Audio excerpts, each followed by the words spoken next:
Hi, Will. Hello. I'm able How are you? to, very well, thank you. I'm able to hear you, but I'm not able to see you at the moment. Oh, hang on. Let me try turning my camera off and on again. Yeah, So sure. off, back on. How's Oh, that? Give it perfect. a minute. Brilliant, brilliant. We do have issues occasionally because Teams is supposed to make our life easier, and of course it never does. But thank you for giving me a bit of your time, and fully appreciate it's getting a little bit late there. So I No do I worries. do. The timing is actually great for me because I'm outside of my work hours, so it's quite flexible there. And thank you very much for meeting with me. No, not at all. And look, I'm sure Lynn explained the reason you're talking to me is because international get in touch with and get involved in the appointment of all of our teaching staff in all of our schools, and it's partly a vaguely sort of megalomaniac tendency we have, and this desire to keep control over everything. But actually, it's more to do with you feeling you've got a connection with not just the school, but you've got a connection with the whole group, and that you're known as a person outside the group. So, so that's part of the reason you're talking to me. And it does mean, I'm afraid, I'm probably going to ask you a load of questions you've already been asked multiple times. So I am sorry about that. But just as much as anything, just take it as me getting to know you, Yeah, because sure. that's what it's about. So I suppose my first question is, or my first thing is, just talk me through how you've ended up in Thailand. So what? How did you end up in teaching? How did you end up in Thailand? Well, it's quite a long story, but I'll try to give you the short version, the truncated version. Well, my history with Thailand, it goes back more than 10 years. First time I ever came to Thailand, I was 17 years old, and I came over for sports. I was involved Mhm. in competing at that time, and some opportunities came up within Thailand. At the time, I was already planning on studying exercise and sports science, which has been my passion, sports and physical activity, and that's what I studied for my undergraduate degree. And while I was studying, I also had taken some trips over to Thailand, so I was familiar and I had friends over here. And following my undergraduate, teaching was my next step. I actually wanted to be a coach when I started my undergraduate degree, which is why I didn't go straight into education, but started with exercise and sports science. But I was also considering maybe going into physiotherapy or maybe opening up a gym and being a coach in that respect. So I had quite a lot of options open. And luckily, it was just a fantastic opportunity. A friend of mine that I'd met through some sports over here, he was working as a PE teacher in a school, and so he had kind of opened me up to the world of international teaching, which I didn't have any concept of that was kind of a possibility. And so I discussed with him a little bit when I had seen on Facebook that he was working as a teacher. I asked him about this. And he'd kind of said that if I was interested in getting involved in the future, I could come and talk to him again. And so it was something that was in my mind, but then the opportunity came up. He had messaged me and told me he was leaving his position as a PE Yeah. teacher in Thailand here in Chiang Mai. And at the time, I had already graduated and I was planning to go into the Master of Teaching in Australia. In Australia, Mhm. Master of Teaching is the next step after our undergraduate. Not We don't have the diploma option anymore. So Mhm. yeah, when I found out that I could get that experience of working as a teacher without committing to 4 years to do a part-time master's, I thought Yeah. it's just a great opportunity. So that's when I came over, and I had only planned to be here for a year because my contract with that school was a year, and then I was going to go back to Australia. But luckily, then another opportunity came up working with another school that was a little bit more in line with my aspirations as a PE teacher. I had a little bit more of a developed sports program there, and it was also a position that I could see myself working in for a couple of years. Whereas the first school I was working with, just because it was a government school, it didn't really offer me the I wasn't able to pay off my loans and so on. So it was only Yeah. Yeah. sort of a part time plan. But then I started. Working at another school, and it was a great opportunity to undertake my master's whilst working as a teacher, as opposed to in Australia where I wouldn't be able to work in that capacity. I'd have to be maybe working as an aide or something like that. So I was able to teach full time at the same time that I was studying. So I was able to connect everything with my practice and put it into place straight away, which was just I think a great way. Many different ways you can get into teaching and to go through this Mm. experience. But for me, I think it worked out very nicely. So that's kind of the short version, especially focusing on Thailand. How I got my passion for teaching and what appealed to me is kind of a separate story. But yeah, that's how I came to be here. Oh, we'll get to that in a minute. And so, I mean, you've been at in Bangkok for a few years now. What's the appeal of a little island off the coast of South Korea that most people have never heard of?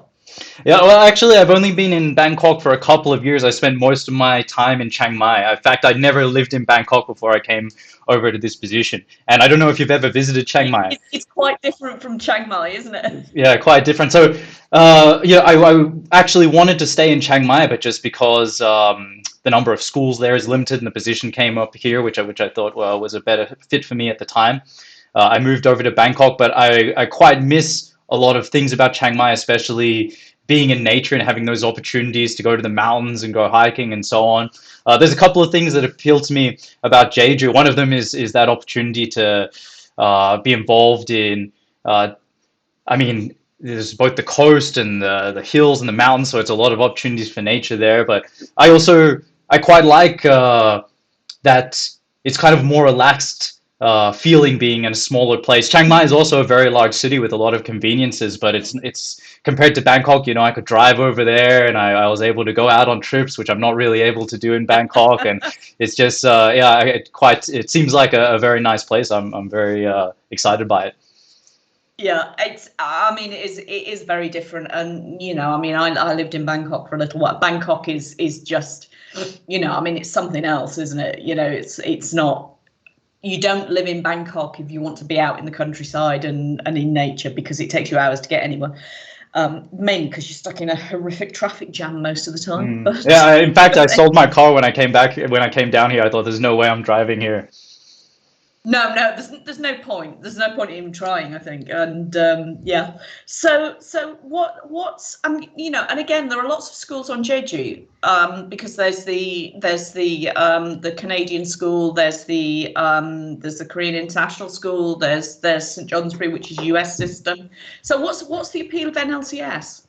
Well, in fact, the first thing that I'm looking for when I am looking for another position is the school, because you know it's no good being in a location that you find you know that you enjoy, but you're working in a situation that you don't enjoy. So NLCS as a school, when I first saw, even just I came across it on Test, the advert for a PE teacher, and one of the things that stuck out to me was a lot of schools kind of have similar language when they're posting for positions. They talk about wanting teachers that are highly you know, experienced and specialized and qualified, but one thing that I noticed is that there was a lot of emphasis on passion and finding passionate teachers that are passionate about their subject, passionate about the students. And when I reviewed the NLCS website and the YouTube channel, it was something that came up a lot, that the school is really interested in building a community of passionate educators that are passionate about their subject. And when I had a look at the other PE teachers,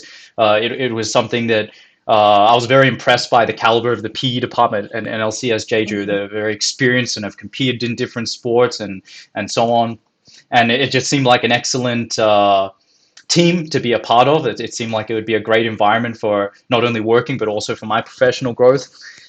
And I suppose one of the other things that really stood out to me as a PE teacher, one of the challenges is we have such a limited time and such a large number of students that it's quite difficult to really see really do your best to get progress out of these students and build those relationships with them. So having enrichment programs, sports teams, and training outside of school, it's something that's really one of the most fulfilling parts of my job. When I saw the emphasis that it's, you know, it's one of the components, what is it, the 3 pillars of kind of the school's ethos, that co-curricular is really such an important thing, that really stood out to me, because yeah, having that support to run programs outside of school time, really have time to work with smaller groups of students that are interested in the thing that you're studying.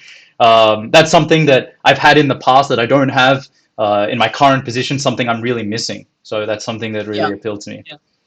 And how do you feel about the boarding school environment and that sense that, you know, the day is longer, it's more elongated, you've got Saturdays as well. So how do you feel about that?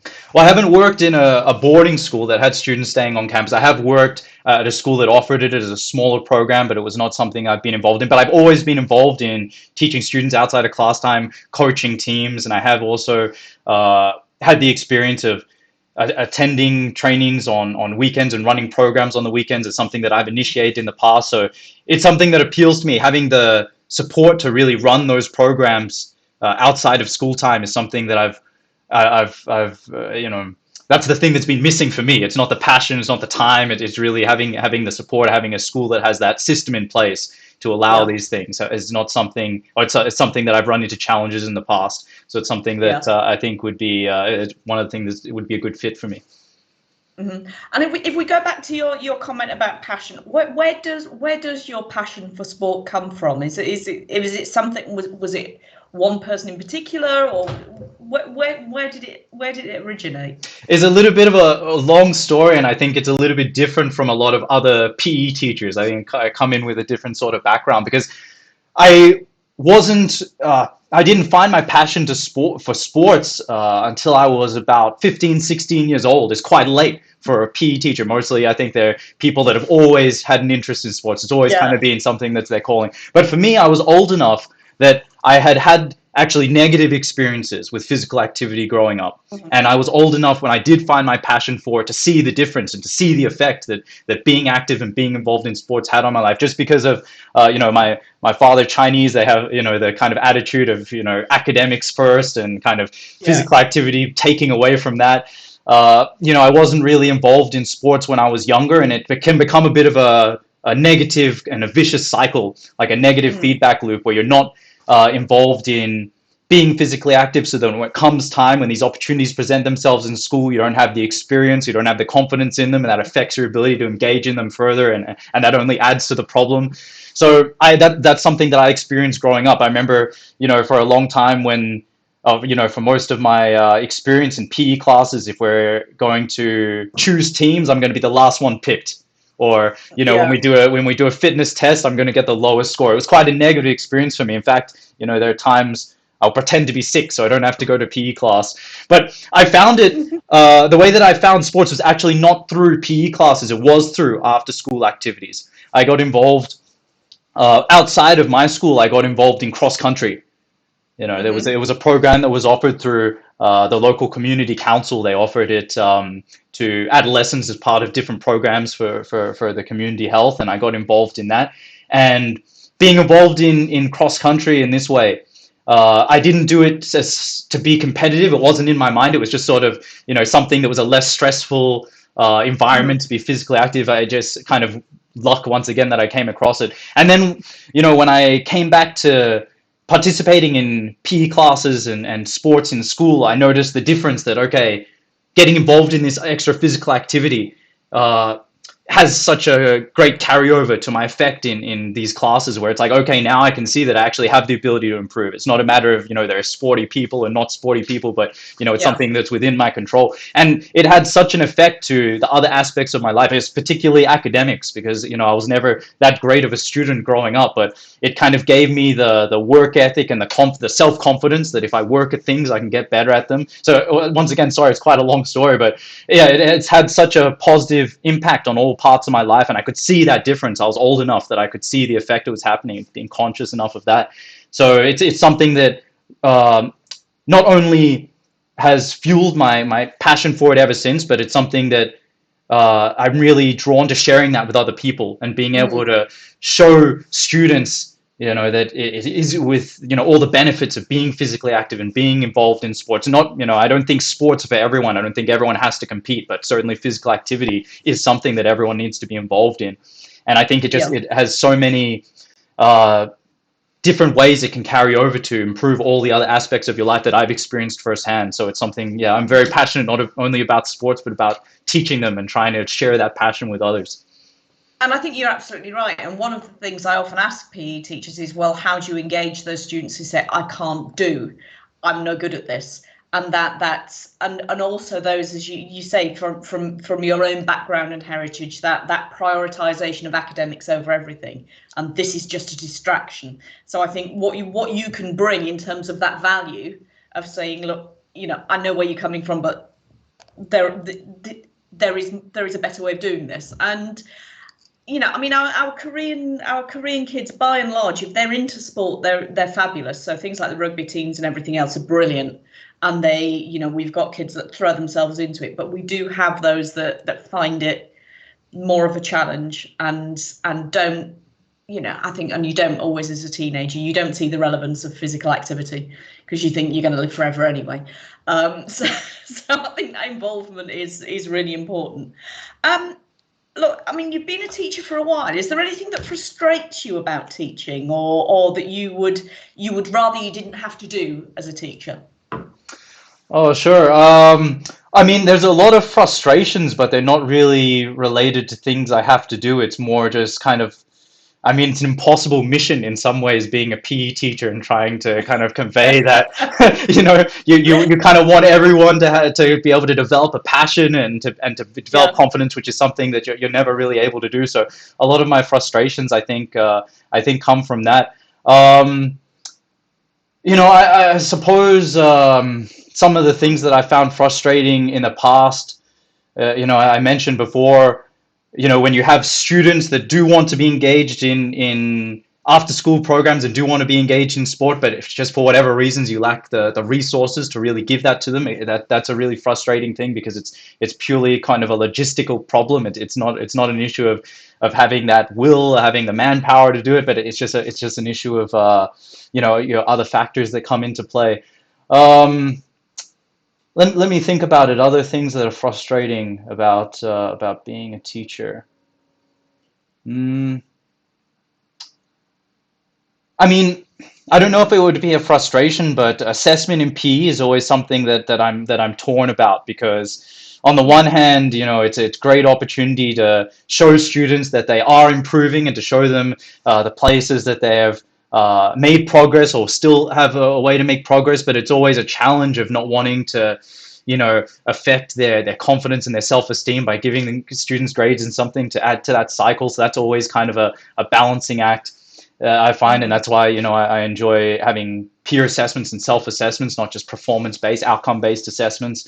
Yeah, yeah. Um, yeah, I'm sure there's many things that are going to come to my mind after we finish talking, but not No, no, that's good. That's good. It's something that if you're passionate, as you say, if you're passionate about it, it's hard to find the downside sometimes, isn't it? That there are things that are niggles, but they're not things that you actively dislike about the job, because if you love it, it's great.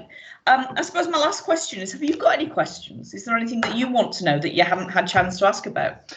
I've asked quite a few questions at every stage of the interview process. So there's never been, I've never had a time where I had an interview and didn't ask questions. But I think a lot of the questions I have are just towards the specific community of the PE department and NLCS Yeah, JJ as a yeah. school. So I've already asked them. So I don't think I have any other questions for you at this time.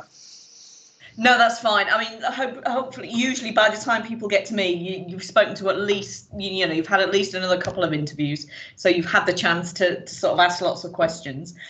So what happens from here is, obviously I'm talking to people for Lynn. I'll wrap everything up by close of play hour time today and send her my thoughts over. She doesn't tend to hang around. She's quite decisive, so I suspect you'll hear from her pretty quickly about next steps. But this is, I promise, this is the last interview that you'll have to have. Once you've got to me, that's the end of the road, and then it's just Lynn letting you know where she wants to take it from here. Okay, But fantastic. it has been fantastic talking to you, No, Will. thank you. I've really enjoyed chatting with you, and I have to say, your enthusiasm and your passion really do come through really strongly, which is great. So it's been fabulous talking to you, and hopefully our paths will cross again in the near future. Okay. Well, thank you so much. Thank you for your time. And it's been quite an involved interview process, but it is good, especially being able to meet the PE department at NLCS. That's not something that I've Yeah, had involved in other interview processes, and so it gives me more confidence that I've met them, they've had the chance to meet me, so it's a good yeah. So it's also great to meet you and have a chat with you as well. So yeah, thank you very much. absolutely, absolutely. But I will let you go and get on with the rest of your evening now. So have a good evening. And if you haven't heard from Lynn, probably by about Monday, just drop Lucy a line and let her know, and we'll give her a prod and make sure that she gets on with things. I very much doubt that you'll still be waiting by Monday, but sometimes, you know, school gets in the way. Yep, sure. Okay, well, thank you very much, and enjoy the rest of your day as well. Goodbye. Okay, bye-bye.